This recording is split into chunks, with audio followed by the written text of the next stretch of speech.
Good morning, good morning. Tinayong mata guys, 'di ba? Pikot-pikot pa na guys, katulugon pa kaayo na. Sayo sa buntag mata kay trabaho ang bata, 'di ba?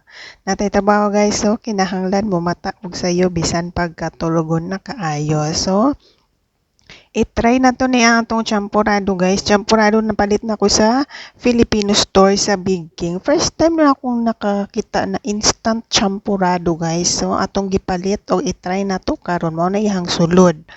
Nakabalot na siya and then atong abrihan ilagay natin sa ating napas tayo pa kutsara na gamay. So mauna siya guys. So ang sulod sa plastic ayan. 'Di ba? So i-try natin tapos may instruction diha sa plastic na put hot water. So ilagyan lang daw ng mainit na tubig. Instant nga, 'di ba? So first time ko kasi nakita na ganyan, guys, na instant champurado. So lagyan natin ng tubig.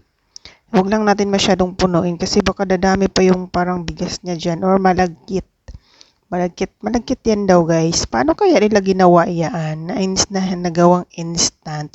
Chocolate flavor siya guys. Hindi ko alam kung mayroon pa bang ibang flavor doon. Tingnan natin next time kung pupunta ako doon. Ayan yung chocolate. Yung iba. Well, actually, yung champurado naman talaga is chocolate naman talaga flavor. Diba? Pero may cacao, di ba? Cacao na flavor. Merong ganyan. So, mauyan na yan guys. Mauna na siya, oh. Tanawan ninyo. So, moon akong breakfast guys. Duha ka loaf bread o champurado. Ayan. Nilingkod na sa inday diha sa iyang pwesto.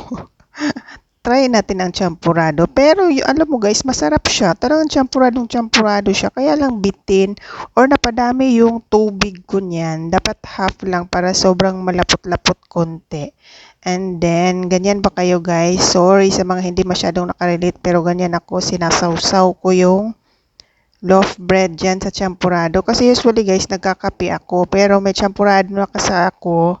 May mainit na. So, hindi na ako nagkakape. So, yung loaf bread, isawsaw ko na lang dyan sa champurado. So, in fairness, sobrang masarap siya guys. Masarap na lang.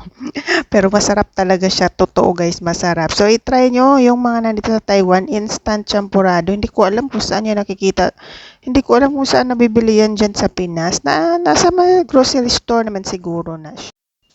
Dili ko sure kung sa ingredients nila ana guys ha, pero mas gusto yung cacao, yung may pait-pait na konti. So, kain tayo guys and that's it for our almusal today. See you next time. Bye!